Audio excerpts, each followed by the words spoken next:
kanyang deadly spikes, pati sa championship point na nagdesisyon ng laban.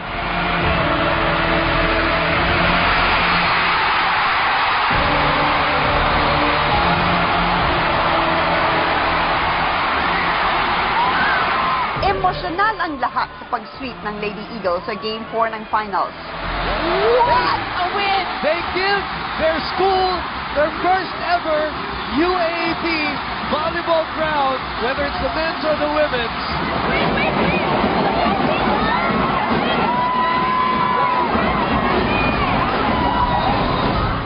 Malungkot si Abby Maraño dahil ito na ang kanyang huling laro sa UAAP.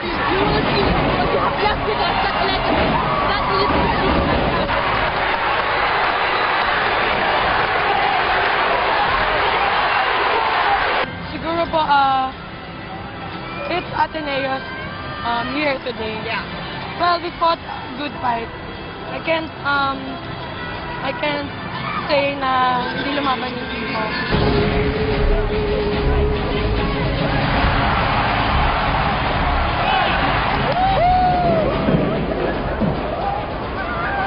Kahit tagumpay ang Ateneo, sportsmanship pa rin ang pinakita ng dalawang koponan.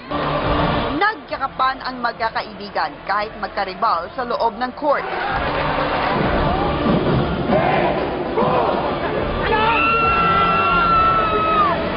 Doble ang saya ni Alyssa Valdez nang pinarangalan din siyang Finals MVP. Ngunit para sa kanya, unity ng buong team ang nagpanalo sa kanila. Siguro, ngayon parang hindi pa rin nagsisink in kasi it's been 2 years bago namin nakuha yung championship. And sobrang saya lang. Sobrang saya. I'm so proud of my teammates, my coach. Yeah. Super, the whole team talaga po. Lahat nag-contribute, lahat tumulong kung bakit kami andito ngayon. Kasi po lagi kami ni-remind na 0-0, kunwari sobrang layo pa ng score para may urgency kami to point. I mean, you might not come back, coach. Definitely come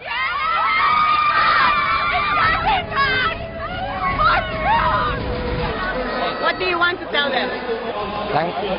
Thank you everybody. Malami salamat. I want to dancing. In Thailand, also you're coaching, you're also dancing? No. Only here? Only here. Why? Why you start to dance? Philippines want to dance. I dance.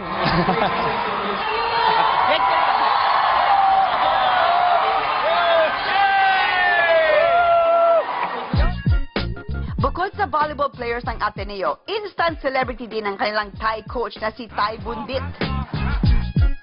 Hindi lang siya nakilala sa kanyang mantra na happy, unity, at heart strong, kundi pati sa kanyang dance moves.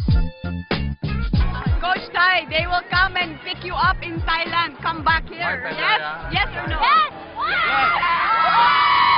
Well, nanonood ko siya. I'm so happy. Hindi ako makapaniwala na nanalo ko. Malakas lang talaga ng loob. Heart strong at tiwala. Proud ang mga alumni at fans ng Ateneo. Sobrang saya na nandito ako. Proud natin yan. Marami siguro, no? Ito naman ang totoo. Siguro lasa lang iniisip nilang mananalo because again, gunning for fourth na sila at nakita natin sweep naman talaga. But sometimes naisip ko nga ngayon it's hard to stop destiny. Sa kauna-unahang pagkakataon, kampiyon ng UAAP Season 76, ang Ateneo de Manila. Ayan, nagsasaya. Congratulations, Ateneo.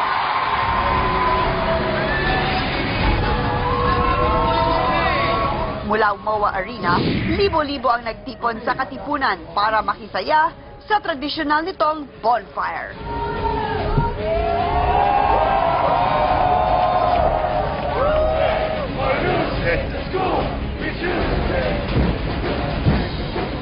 Pinarangalan ng iba't ibang varsity teams ng Ateneo, high school at college kasama na ang kanilang bagong kampyon sa volleyball. Ang pinakahihintay ng lahat ang pag-akyat sa stage ng kanilang bagong champion team. Hindi lang pasasalamat ang handog ng mga Lady Eagles, humataw din sa stage si Coach Thai.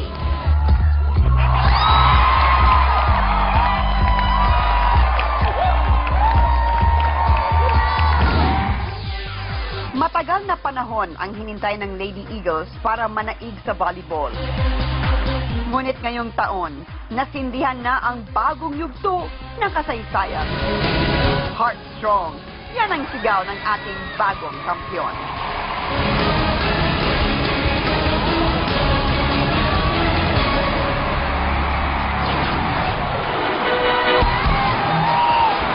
Hindi pa tapos ang ating volleyball showdown. Marami pa kaming behind the scenes. At kikilalanin pa natin ang mga star players ng Lasal at Ateneo.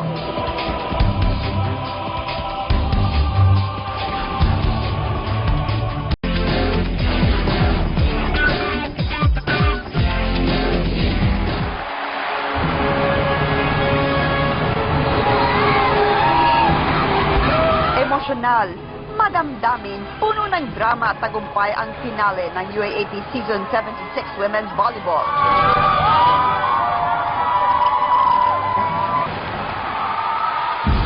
Ngunit bago ang makasaysayang pag-agaw ng Eagles sa corona ng mga Archers, balikan natin muli ang istorya ng Lasal at Ateneo.